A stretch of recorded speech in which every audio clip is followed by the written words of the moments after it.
Bueno, bienvenidos sean todos, digamos, a esta nueva versión de Diálogos Piensa, un formato un tanto distinto. La gente que nos acompaña ya, la comunidad Piensa, digamos, está familiarizada con este evento. Nuestra intención siempre desde la Fundación es tratar de acercar los asuntos públicos a la ciudadanía, de tratar de elevar también el debate público que se tiene en la región. Y en ese sentido hemos tenido distintos invitados. Y hoy nos acompaña, estamos muy contentos de tener a Carlos Cubik. Carlos, ¿cómo estás? Hola Pedro, muy bien, muchas gracias por la invitación. Carlos, para el que no lo conoce, digamos, Carlos es ingeniero comercial de la Católica de Chile. Aparte también tiene un MBA en Cambridge, si no me equivoco. Carlos, bueno, tiene la particularidad de que ha estado en distintos mundos. Digamos. Estuviste, bueno, estás en el mundo académico, estuviste en el mundo público, incluso tuviste cargos públicos.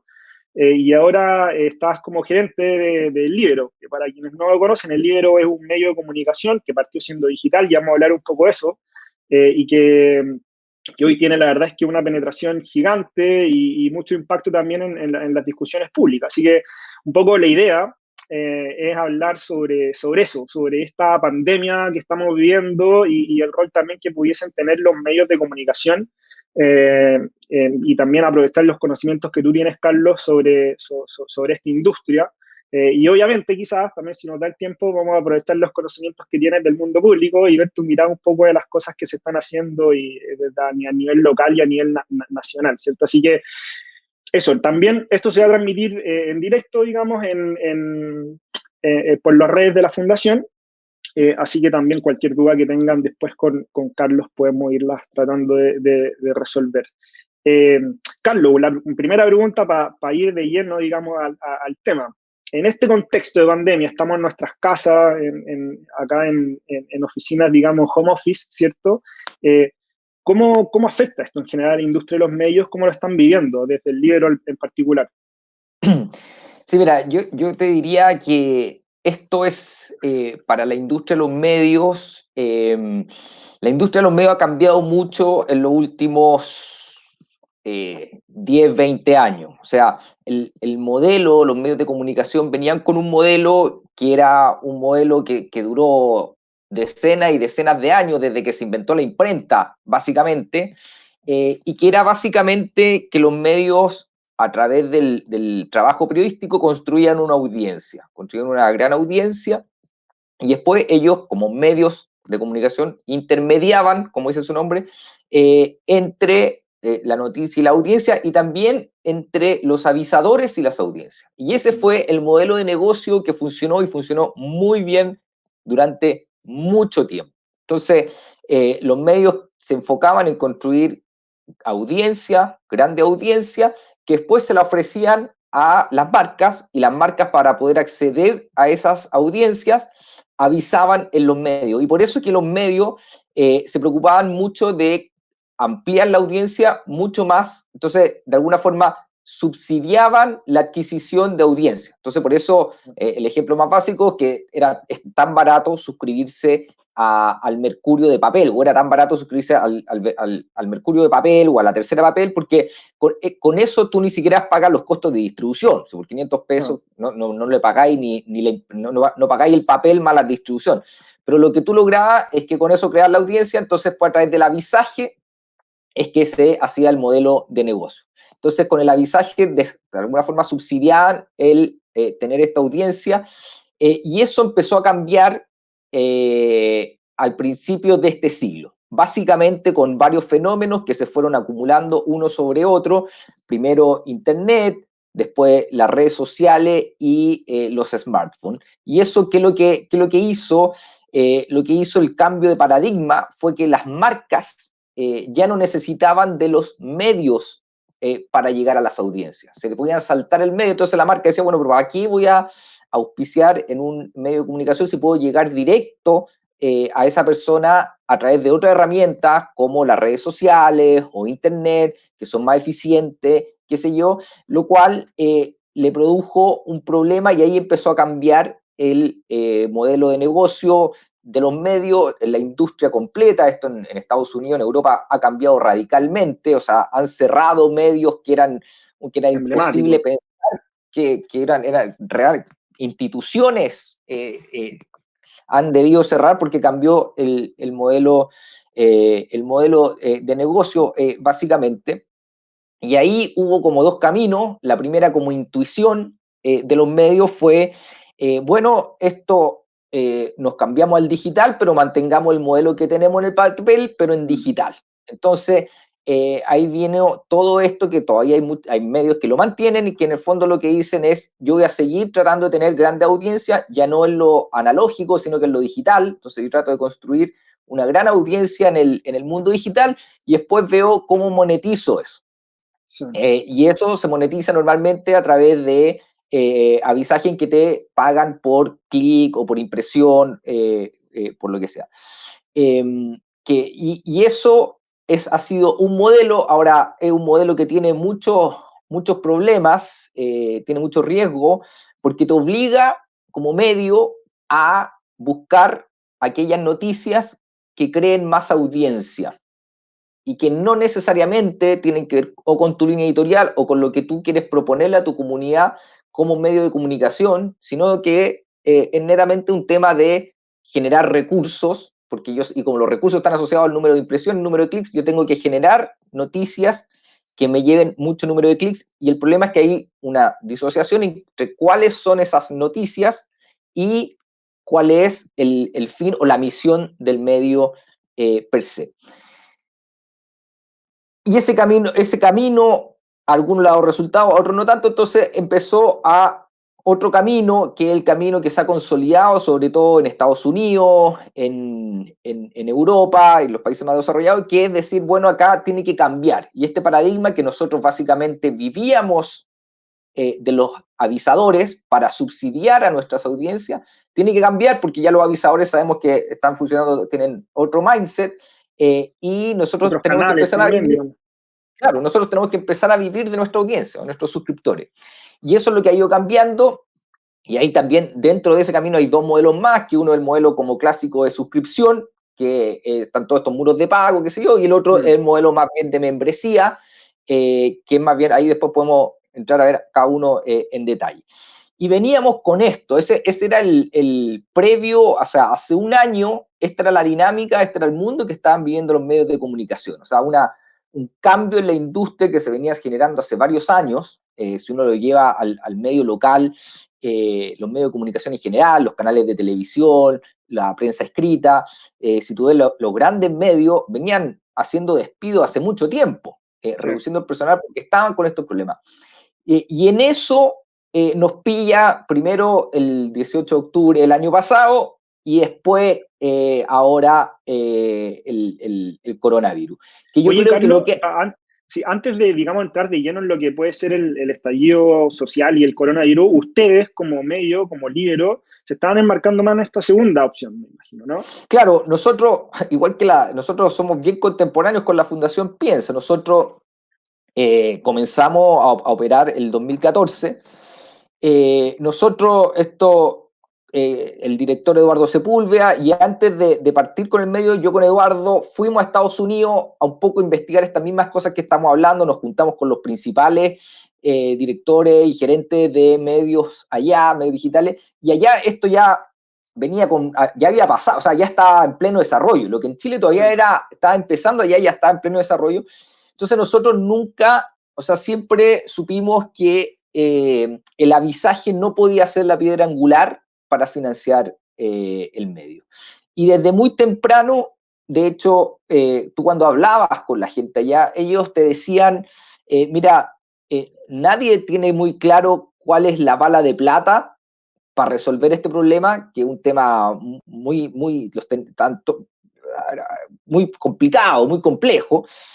Pero sí sabemos que más que un medio, cuando tú piensas más que en un medio de comunicación o en una página web o en una aplicación, en ese tiempo como que lo que ya no eran las páginas web, eran las aplicaciones. Entonces eran como que todos estaban volcándose hacia las aplicaciones. Yo me acuerdo Entonces, a todo esto, en el que me acordé a propósito de tu conversación con estos gringos, digamos, me acuerdo haber ido a la oficina del político y en ese minuto, el 2012 creo que era, ya tenían más gente trabajando en la aplicación que ellos tienen también la versión impresa, digamos. claro. Sí, claro, el político es una aplicación en sí mismo. pero claro, o sea, el mundo iba para allá, digamos, ese era el Ya contexto. para allá. Ese era el minuto, el 2014 era el minuto que todo era la aplicación. Ya habían dejado, o sea, por supuesto que el papel ya no, tampoco las páginas web, esto iba a la aplicación. Pero tú hablabas con la gente allá, nosotros incluso también tuvimos con la gente de político, y lo que te decía, o sea, donde había cierto consenso era que tú tenías que formar una comunidad en torno a tu línea editorial, lo que fuese, y una vez que, y con la comunidad había que ser muy creativo para ver cómo tú le agregas valor a esa comunidad, lo cual te permita generar recursos para el medio. Y nosotros desde que partimos con esta visión, de que tenía que ser una comunidad. Obviamente nos importa tener avisadores, obviamente son importantes, o sea, yo digo, no se puede vivir del avisaje, pero tampoco se puede vivir sin avisaje, o sea, lo tienes que tener. Sí. Pero nuestra meta, o sea, lo que más nos importó era formar una comunidad. Y de hecho nuestro primer servicio de comunicación, nuestros primeros números, fue antes que la página web, fue un mail que seguimos Sí. mandando todas las mañanas en Selección Nacional, después salió el Internacional, el Financiero, el Vespertino, que siempre era Y Selección le solucionaba la vida todo esto en esos que le tiempos. solucionaba, claro, era prestarle un servicio, sonarle la vida, y la gracia que tenía es que como era por mail, nos permitía tener una comunicación con el receptor. Entonces nosotros empezamos desde muy temprano a conocer a nuestra gente, a conocer a nuestra audiencia.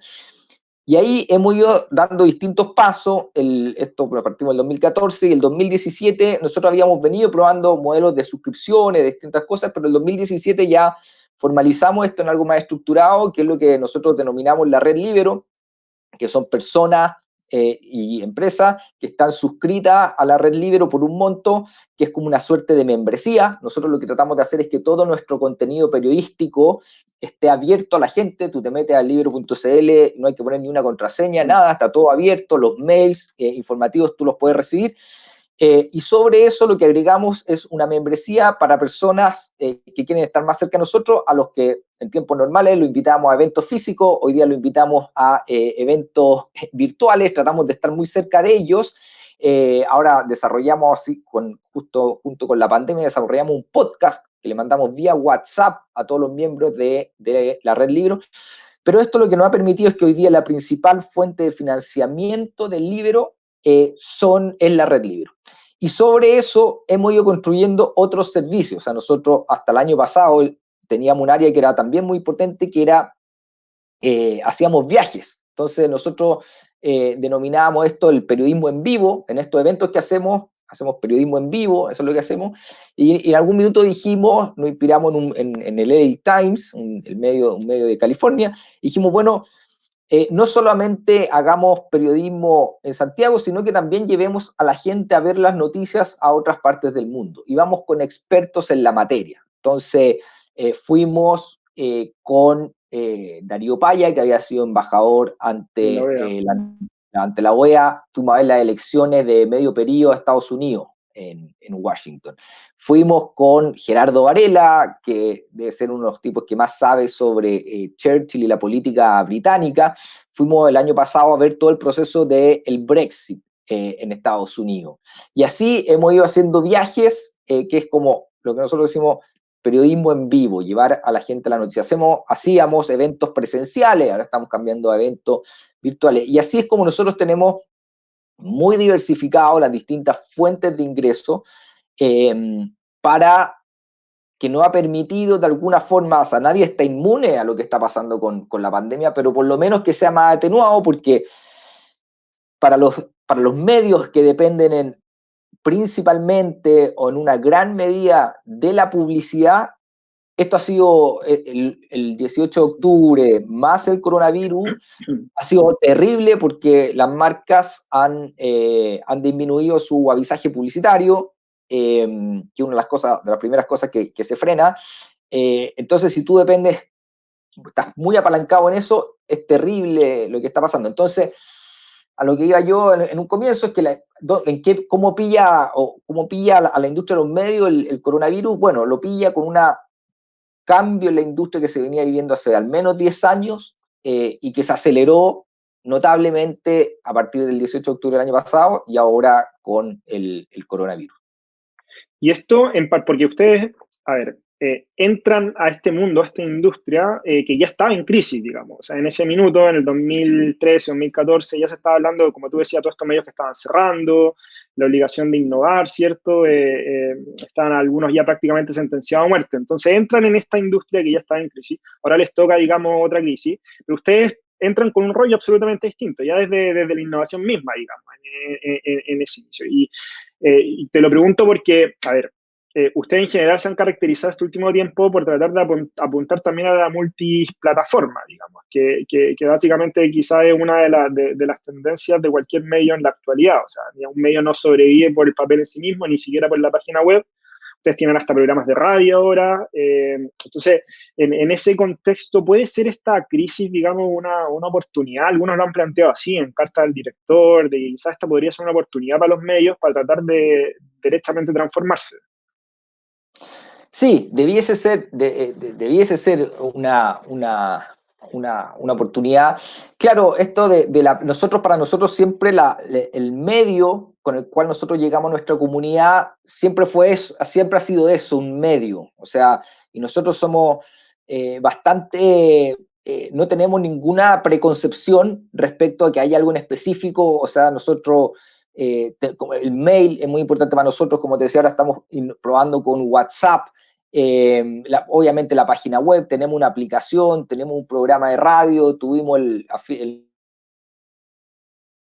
en diciembre era un programa de televisión, y todo eso son medios. O sea, esto que uno decía antes, nosotros, por ejemplo, somos parte de la Asociación Nacional de la Prensa, que agrupa a todos los medios escritos, por así decirlo. Después está la Anatel, que es la Asociación Nacional de Televisión, y está la Archi, que es la Asociación de Radio Chilena, que son como los tres grandes, y es como de una visión de cómo funcionaban los medios. Entonces tú eras prensa, televisión o radio, y cada una tenía su asociación gremial, ¿te fijas? Ahora, eso va quedando un poco superado por la realidad, porque hoy día qué sé yo, en las fundaciones esto mismo se transmite se puede hacer un audio, se puede hacer una televisión y se puede hacer una nota escrita sobre la misma entrevista. Entonces, ¿tú qué es lo Claro. que eres? ¿Eres un medio escrito, un medio de radio, de audio, un medio de televisión? Sí. Bueno, eres todo. Y por eso que nosotros, la visión nuestra es que aquí estos son medios. O sea, cómo llegas tú a la gente. Hoy día puede ser WhatsApp, antes era Facebook, ahora no tanto, mañana será, que anda a saber tú qué es lo que sea, pero esos son medios. Lo importante es tú llegar a tu comunidad, agregarle valor a tu comunidad y que tu comunidad valore lo que tú estás haciendo. Para nosotros eso es la clave. O sea, nosotros nos debemos a nuestra comunidad, a la comunidad de gente nuestra, y ellos son a quienes somos accountable todos los días, todo lo que hacemos, y lo que hemos tratado de desarrollar es tener una relación muy directa con ellos. Yo hoy día en la mañana, antes de estar acá, estábamos nosotros hacíamos en Santiago, en nuestra oficina, para los miembros de la Red Libero, hacemos semanalmente, cada 2 semanas, encuentros con Eduardo Sepúlveda, que es el director del libro, para que la gente participe. Nosotros planteamos la visión de lo que cómo estamos viendo en la actualidad, pero también los participantes pueden ellos poner temas que después nosotros eventualmente podemos reportear, y eso lo seguimos haciendo. Hoy día, como te decía, hoy día en la mañana tuvimos uno aquí a las 8:30 de la mañana, lo hacemos 2 veces a la semana, y es una instancia en que la gente de nuestra comunidad interactúa con nosotros y hacerlos parte, porque esa es la verdad. ¿Sí? O sea, si tú me dices Son como de parte, quién digamos. es el diario es de nuestra comunidad. Sí. Oye, Carlos, y voy a ser un poco tramposo porque quizás te voy a llevar un poquito al terreno de Eduardo Sepúlveda, digamos, pero entiendo que todos los medios tienen un sentido de propósito, y que están tratando de generar cambios, digamos, impacto en la sociedad, sobre todo ustedes. Eh, ¿Cuál es ese rol que debiesen cumplir quizá hoy? Porque hay bastantes opiniones, digamos, controvertidas respecto a esto. O sea, hace poco leí una carta, digamos, de Carlos Peña a propósito de esta columna que saca sobre el presidente, donde él decía, oye, el rol de los medios es criticar, digamos, y tratar de ser fiscalizadores de la autoridad. Pero por otro lado uno podría decir, chuta, en un contexto de pandemia quizás también puede ser el rol de los medios alinearse, quizás difundir información certera, centralizada, efectiva, más que andar quizás buscando quisquillosamente la fiscalización. Este contexto actual, bien complejo que estamos viviendo, quizás los más complejos, digamos, en los últimos 100 años, digamos, afecta ese sentido de propósito que podrían tener los medios? O sea, claro, ciertamente los medios hoy día, y aquí retomamos con lo que tú decías de la oportunidad, efectivamente acá hay una oportunidad tremenda para los medios de validarse como instituciones que entregan información al menos, o sea, verídica y certera sobre lo que está pasando en un mar de fake news y qué sé yo. Ahora, claro, esto tú lo dices bien cuando lo buscas nosotros desde que comenzamos, nos planteamos que no íbamos a hacer un medio francotirador, por así decirlo. O sea, que íbamos a ver una persona que por esa razón quisiéramos hacer noticias sobre él y buscarle y buscarle y buscarle hasta encontrarle, Claro.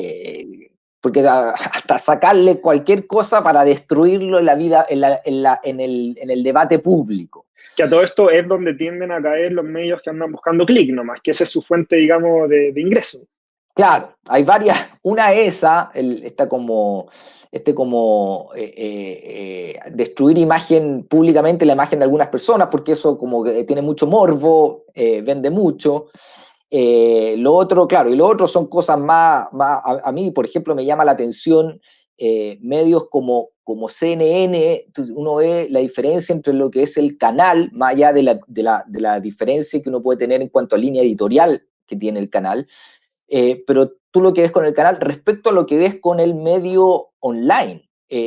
O sea, tú ves las noticias online, el Twitter, una cosa que de repente dices, pero ¿por qué publican este tipo de noticias? O sea, es totalmente poco seria y tiene que ver con lo que conversamos, probablemente tiene que ver con lo que conversamos al Al inicio, principio. sí.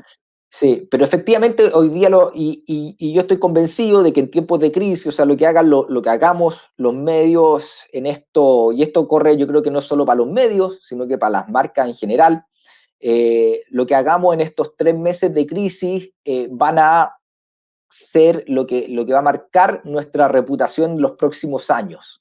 Claro. Así hoy día uno se deja llevar por eso te va a marcar para los próximos años que van a venir.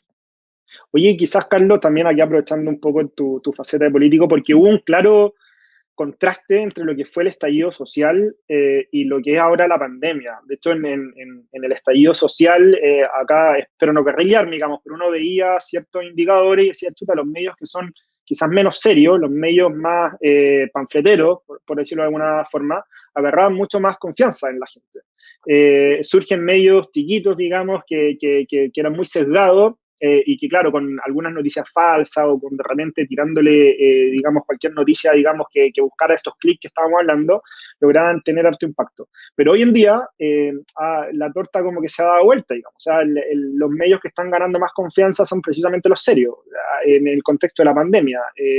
Los medios clásicos, digamos, los tradicionales. Entonces, ¿cómo ven ustedes quizá este fenómeno, este contraste entre lo que se da en el estallido social y lo que se está dando ahora cuando es un enemigo externo el que nos está atacando, digamos? Claro, ahí habría que hacer una precisión respecto a lo referente al 18 de octubre, al estallido social y antisocial, porque una cosa son los medios que hemos conversado, que en el fondo por buscar muchos clics es una fuente como de sobrevivencia, por así decirlo, y que publican estas noticias para sobrevivir, para generar lucas a través de los clics y las impresiones. Y nosotros lo que hemos visto que habían antes, pero que después del 18 de octubre quedó aún más en evidencia, es que hay medios que no necesariamente están buscando clics o están buscando la sobrevivencia, sino que la razón de ser de estos medios es una razón de ser política, por así decirlo, o sea, son casi partidos políticos y que tienen y que están y que obviamente no tienen un comité editorial o algo, no hay mucha pasión por la veracidad. Entonces, más bien, en ese caso, lo que se publica, la noticia, la fake news que se publica, por así decirlo, no tiene tanto que ver, o la noticia sensacionalista, no tiene tanto que ver con General Lucas, sino que tiene que ver más bien con una agenda política Sí, propiamente tal de ese medio. Y que yo siempre digo que no hay ningún problema en que los medios tengan una línea editorial, o sea, los medios todos tienen una línea editorial, que algunos sean más explícitos en mostrarla y otros menos, es otra cosa, pero todos tienen una línea editorial. El problema es cuando tú te olvidas de la veracidad con tal de perseguir tus objetivos editoriales o políticos que ayuden a tu causa. Y efectivamente ahora, como dices tú, ahora ya no, la división no es, por así decirlo, entre chilenos, que es lo que pasó a partir del 18 de octubre, sino que es más bien contra un virus externo que estamos todos, queremos lo mismo, al menos respecto a ese virus. Entonces, efectivamente ahí estos medios que tenían una visión más política y normalmente esa visión pasa por dividir a los chilenos en cuanto uno u otro, han tenido menos protagonismo que los medios más tradicionales, porque además uno lo que busca en esta instancia es confianza. Es Oye, confianza, es poder confiar en lo que te están entregando. claro, Carlos, y ahí, porque claro, la línea ética, digamos, está clara y tú la planteas ahí muy bien. Yo sé que ustedes son un medio que apunta, digamos, a la libertad y que defiende, digamos, la libertad y un poco tramposa también esta pregunta, porque yo te digo, hasta cuándo podemos dejar quizás en manos de la ciudadanía o de la moral estos temas? Porque, no sé, hace poco se conocía, digamos, que Twitter, por ejemplo, ya estaba empezando a borrar ciertos mensajes que aportaban información que no colaboraba o que de repente algunos tratamientos alternativos para el coronavirus que no eran ciertos, harto de fake news también. Entonces uno dice, chuta, ¿cuál es el límite? Porque ahora me van a empezar a borrar mensajes, ¿dónde está mi libertad de expresión, digamos? Entonces, ¿dónde encontrar, digamos, esos límites en este contexto? Sí, nosotros, mira, nosotros somos, por definición, porque es nuestro negocio, además, pero además porque lo creemos y porque creemos que es mejor para el país, para la democracia, y porque efectivamente creemos que para una democracia sana, no hay democracia sana sin libertad de prensa, sin libertad de expresión. Entonces, efectivamente, es muy jodido porque, bueno, pero ¿qué es lo que hago con las fake news? Y la tentación es decir, bueno, tratemos de censurar eso, o sea, no debiesen circular noticias falsas, porque desinforman, incluso eventualmente pueden causar tragedias, o sea, alguien puede creer que tomando no sé qué cosa eh, eh, es, eh, está inmune al coronavirus, ¿te fijas? Pasó, de hecho, un paréntesis, en Estados Unidos murió una persona por tomar cloroquina, si no me equivoco era el nombre, que este tratamiento para la malaria terminó muriendo y por una Claro, también información, digamos, errada, sí. exactamente. Entonces uno está la tentación de decir, bueno, tenemos que prohibir eh, eh, ese tipo, ese tipo de cosas, pero ahí el problema es que tú entras en un campo que no sabes, porque bueno, y si paramos las fake news, ¿qué más podemos parar? Yo Mm, soy más bien en esto partidario de que la libertad de expresión es libre y hay que dejarla ser, y después eventualmente si hay injuria y calumnia, eso se puede ir a tribunales, qué sé yo, pero es ex post, no ex antes, que es el problema de la censura, que claro, no te dejan emitir tu opinión, sino que ex antes te censuran. Ahora, este es un tema muy, muy jodido en Estados Unidos. eh, Hay todo un tema donde se ha visto muy claro es con el tema de los abusos a menores. O sea, que les piden a las compañías que publiquen, ¿sí? A las grandes compañías, Facebook, Google, de mensajería, que publiquen y que investiguen para ver si es que hay tráfico de imagen de abusos de menores y que eso debiesen entregarlo a la autoridad. Y eso se ha hecho sin mucho éxito. Ahora, el problema es que con las nuevas tecnologías de encriptación, claro, ni es difícil. siquiera, ni siquiera la compañía puede detectar esas cosas. Sí, sí, pero claro, mira, porque hay un tema que tiene que ver quizás con este derecho a rectificación al que están sujetos algunos medios, porque claro, los medios tienen que rectificar una información que ellos dan que es falsa, pero cuando esto ya está absolutamente horizontal por las redes sociales, sobre todo, es un poco más complejo.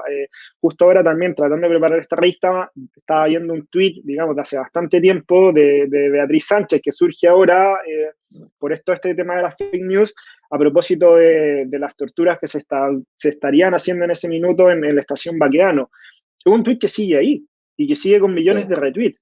en donde, claro. claro, si lo hubiese dicho algún medio, el medio tiene que rectificar, digamos, porque la ley de prensa sí lo establece, pero cuando lo dice una persona que fue candidata a presidente, no pasa nada, digamos. Entonces, y esto te lo planteo porque quizá no pase nada, quizá eso es lo que nos está pasando como sociedad, que ya estamos un poco curados de espanto, digamos, con las noticias falsas.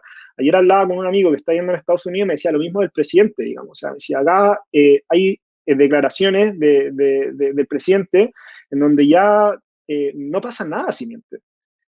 Y acá pareciera un poco lo mismo. Alguien da un tweet y no pasa nada. A la gente no le impresiona. Sí. Bueno, y ese es otro tema que también es muy importante, que también surge, que es muy nuevo y por tanto todas las respuestas a esto son como noticias en desarrollo, que es que con Internet y con las redes sociales, cada persona es un medio de comunicación en potencia. O sea, la cuenta de Beatriz Sánchez en Twitter es un medio de comunicación. Solo que, claro, no está sujeta a las normas de los A las medios de normas. comunicación, porque un medio de comunicación, por la ley de prensa, puede ser, pero efectivamente, o sea, lo que tú mencionas es un caso muy claro. Y está el otro problema por la dinámica de las redes sociales, porque tú antes esto tenías más posibilidad de controlarlo. O sea, por ejemplo, en la radio se decía algo que era falso o incurría en un error, qué sé yo. Entonces, la medida de resarcir el daño, por así decirlo? Es que, bueno, la radio, en el mismo espacio donde publicó Claro, esa noticia falsa o lo que fuese, tiene que publicar la rectificación. ¿Para qué? Porque, bueno, para que la misma gente que escuchó la noticia falsa también escuche la rectificación. Lo mismo en el diario. Entonces tú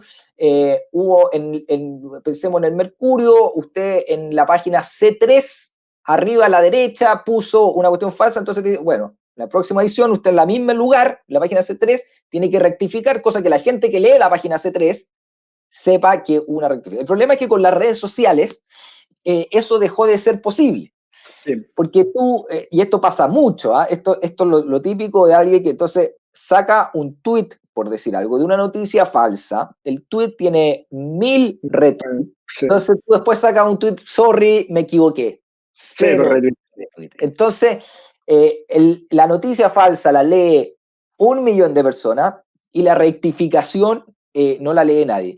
Y el Sí, problema es que yo también le tengo susto al exceso al exceso de voluntarismo en cuanto a crear unas instituciones, porque aquí la tentación clásica es poder poner como una suerte de comité que de alguna forma censure o haga un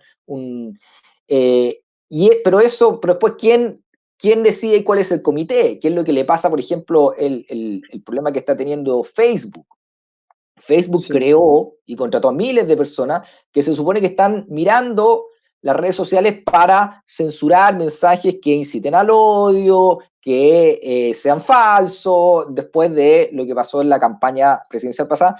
Bueno, y ahora hay tremendas dudas respecto a a que esos tipos son personas de carne y hueso y por tanto tienen una línea, cada uno tiene una visión de la realidad y tiene una línea editorial. Entonces hay grupos que están alegando con datos que los tipos se censuran más para un lado que para otro. Entonces tú sí, entras en una arena muy, muy pantanosa y que al final, como esto depende de alguien, el control lo termina teniendo esa persona. Entonces, sí, yo francamente prefiero que seamos como sociedad quienes le pasemos la cuenta a esa gente, nos preocupamos de hacer la pega, de ver quién es efectivamente.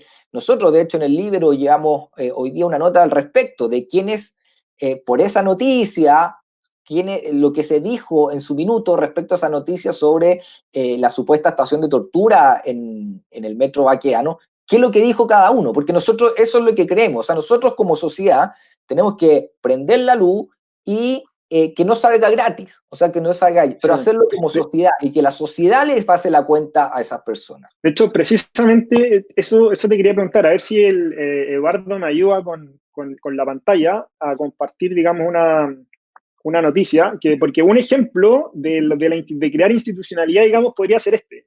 Perú hace poco anunció que se iba a castigar la difusión de fake news, digamos, hasta con 6 años de cárcel.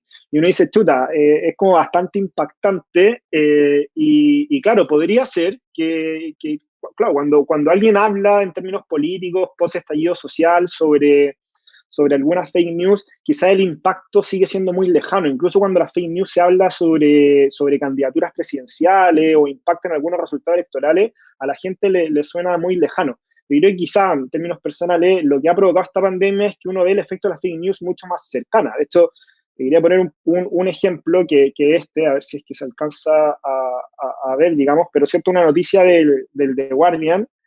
Esta habla sobre los influencers que están difundiendo, digamos, noticias falsas, pero habla de un caso muy particular, que es que, no sé si tú supiste, Carlos, pero hay una teoría conspirativa sobre que el coronavirus está siendo distribuido por la red del 5G, en el fondo por las antenas de celulares. Entonces, esta noticia habla de que en Inglaterra ya se han destruido cerca de 30 antenas de celulares por la misma gente, digamos, ¿cierto? Porque la gente cree esta teoría conspirativa y ha salido a generar estos destrozos.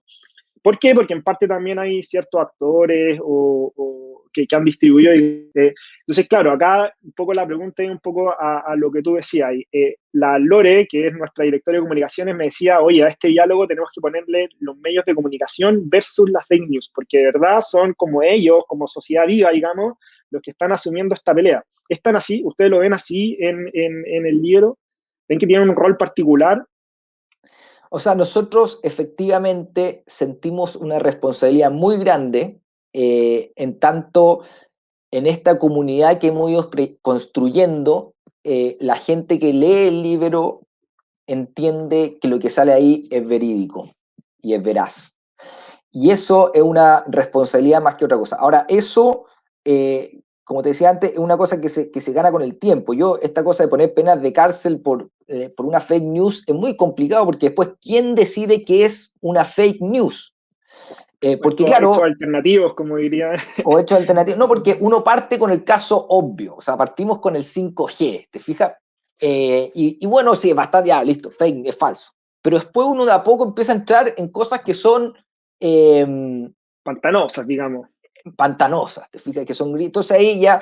Y aquí lo que pasó, por ejemplo, en Ecuador, es que se creó una cosa similar, pero con un fin político. Entonces lo que La hacían es ley que, bueno, Carnaza que le llaman, creo, ¿no? exactamente, entonces nosotros le vamos a poner multa a los medios que digan cosas que son falsas, la misma historia, solo que multa.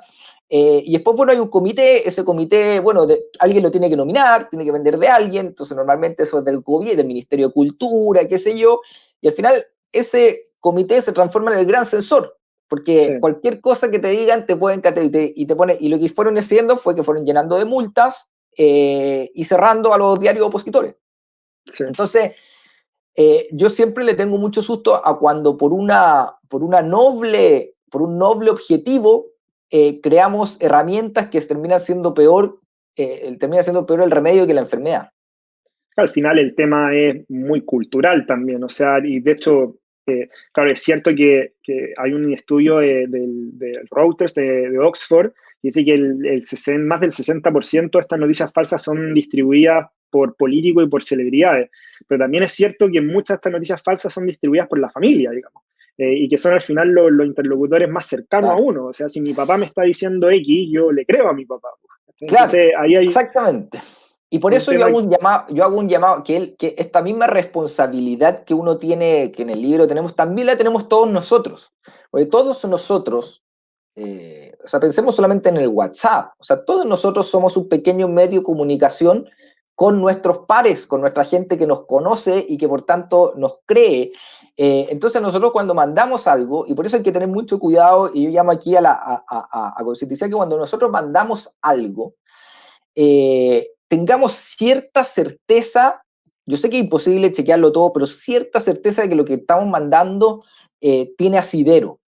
Porque la gente cuando le llega una noticia, él no piensa que el emisor es un señor en donde sea que se originó la noticia, sino que para él la fuente de confianza viene dada en que tú se lo mandaste.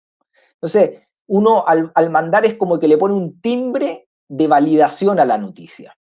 Sí, Y eso pasa a nivel familiar y todo. Y ahí, y por eso, es que la gente que se dedica a esto, los profesionales, por así decirlo, tratan de hacerlo de forma tal de engañar tu ojo para que tú creas que es verdad.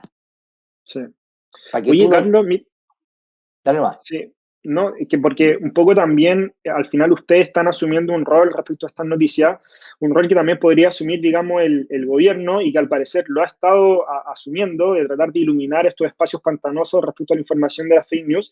Por eso te quería preguntar algo relacionado un poco con la actividad pública, eh, porque se criticó harto esta campaña pseudo millonaria que el gobierno habría, digamos, licitado, no sé si lo habrá licitado, digamos, pero que la habría comprado, ¿cierto? Para tratar de formar a la población respecto a los fines, respecto a la pandemia, perdón. ¿Cuál es tu visión respecto a esto? Porque también, claro, al final pareciera que se está criticando cualquier cosa que haga también el gobierno. ¿Hasta qué punto, digamos? ¿Hasta qué punto? Que por un lado, claro, o sea, este rol de la información veraz, como tú dices, nos tiene que responder a todos, incluido quizás el gobierno. Sí, a ver, entre la solución peruana y la chilena, yo prefiero 1000 veces la chilena. O sea, una cuestión que entonces tú, en vez de andar sucediendo, lo que yo voy a hacer es que como ministerio vamos a poner luz, y la gente, bueno, sabrá que como viene del Ministerio de Salud, esto es una fuente Información. oficial y por Sí, tanto aquí no hay cabida para cualquier cosa y nosotros informamos para que la gente no pase lo que pasó en Estados Unidos, que el tipo se toma el, el, el remedio para la malaria y se muere. claro, Eh, sí. Incluso en Francia tuvieron que hacer una campaña como esta, porque está el rumor de que la cocaína te hacía inmune, te cura, entonces tuvieron que hacer una campaña para que la gente no consumiera cocaína pensando Bueno, que acá podía... siguen diciendo que el alcohol te hace inmune, Exactamente, cosa exactamente. que tendemos a creer, digamos. Entonces, a mí eso me parece muy bien, pero a mí me parece que lo que tú señalas, que efectivamente es cierto, es un síntoma de que aquí nosotros estamos montados en una doble crisis. Una es la crisis del coronavirus y la otra que es la crisis del 18 de octubre, y que lo que hace es que básicamente hay una desconfianza en las instituciones terrible. Entonces hay un grupo de la población en que cualquier cosa que provenga del gobierno básicamente desconfía y cree que hay algo escondido, entonces Sí, que no nos van a dar mala fe información. programática, digamos. Exactamente, hay una mala fe y yo creo que ese es un problema particular que estamos viendo hoy día en Chile. Fíjate que nosotros, dentro de estos encuentros que estamos haciendo con nuestra comunidad, con la Red Libero, hemos hablado con embajadores que están fuera y en general, no quiero poner casos particular porque son conversaciones privadas, pero en general lo que te cuentan los embajadores en otros países, en Europa, qué sé yo, es que frente a la pandemia los países se han unido frente a la pandemia, entendiendo que esto es una causa que va más allá de las divisiones políticas del país y que tienen que estar sobre eso y que incluso los Claro. medios y los políticos opositores se han cuadrado detrás de la solución a este tema, cosa que claro que nosotros acá no lo vemos porque yo creo que efectivamente estamos montados en dos crisis. Sí. Oye, Carlos, y ahí ya un poco para cerrar, digamos, porque si no me van a arreglar por el tiempo, ya llevamos más de 45 minutos hablando. Quería aprovechar tu conocimiento a nivel de gobiernos locales, porque uno de los grandes problemas, saliéndonos ya del rol de los medios de comunicación, uno de los problemas que se han puesto sobre la palestra, digamos, tiene que ver con la convivencia entre las autoridades locales y las autoridades nacionales. La participación de los alcaldes en el debate público, de repente muchas noticias que son contradictorias. Vimos cierto estos encuentros que ya de la alcaldesa de Maipú con el ministro, por otro lado también algunas intervenciones del alcalde Codina, y se ha generado algunos comentarios respecto a esto, ¿qué va a pasar? Digamos, muchos dicen cuando tengamos gobernadores electos, cuando hayan de verdad solapamiento de funciones. Entonces, yo te quería preguntar de eso. ¿Cuál es tu visión? Tuviste 4 años como concejal, conoces bien la labor del alcalde y también de las autoridades locales en general. ¿Cuál es tu visión de cómo lo han hecho? De quizás dónde están los puntos que podríamos tratar de mejorar, y para que esto funcione, digamos. ¿Qué tanta centralización de la información tiene que haber, o cuál es el rol que deben cumplir?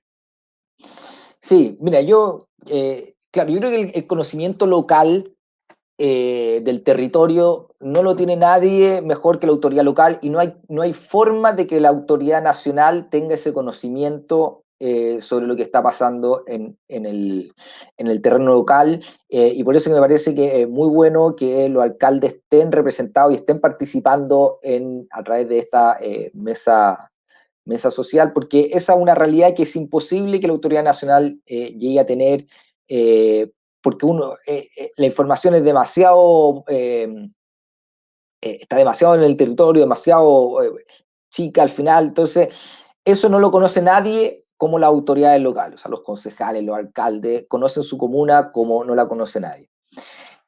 Ahora, los alcaldes y concejales por definición van a velar por, por sus vecinos, y eso es un hecho.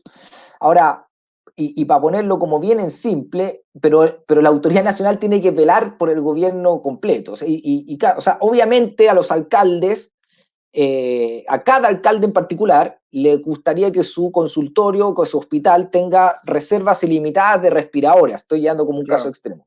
Pero la autoridad tiene que entender que aquí hay 345 comunas y tiene que velar porque ojalá en todas haya. Y si es que llegan a haber escasez, que ojalá no ocurra, va a tener que un criterio unificado para ver cómo repartir esa unidad. ¿Y por qué digo esto? Porque hay que entender que este caso, que ni siquiera nacionalmente, sino que mundialmente, necesita una estrategia nacional. O sea, nosotros no podemos tener 345, Mm. entendida como sí misma, eh, no podemos tener 345 estrategias para abordar el coronavirus, sino que tiene que haber una estrategia. Entonces yo creo que el corolario de esto, o sea, la lección que tenemos que sacar de esto y que puede servir después para los futuros gobernadores, qué sé yo, es que más allá del marco institucional que tengamos, tienen que estar muy bien definidas cuáles son las competencias de cada uno, porque lo que parte, o sea, tal como me parece muy bien que estén ahí los alcaldes representados en la mesa, En la lo que mesa, no me digamos. parece bien es que es algunos alcaldes arrogándose facultades que no tienen. Mm. Sí. Eh, Tiene que haber obviamente una colaboración, porque además la ayuda, así que pues, no es la mejor forma hacer a través de entregarla a través de los alcaldes, qué sé yo, pero no puede haber una superposición de funciones. O sea, básicamente, quizás, no sé, parafraseando y tratando de entender un poco, quizás aprovechar el conocimiento que tienen los alcaldes de su comuna, aprovecharlo sinceramente, digamos, genuinamente, pero también entender de que hay ciertas instancias que tienen que ser centralizadas y que hay que tener una visión un poco más global, quizás. Por ahí va Claro, la dinámica. Oye, Carlos, de verdad, ya, como te dije, ya más de 50 minutos ahora de programa y yo lo he pasado re bien, esperemos que tú también y esperemos yo, que la gente también en sus casas se haya entretenido con esta conversación.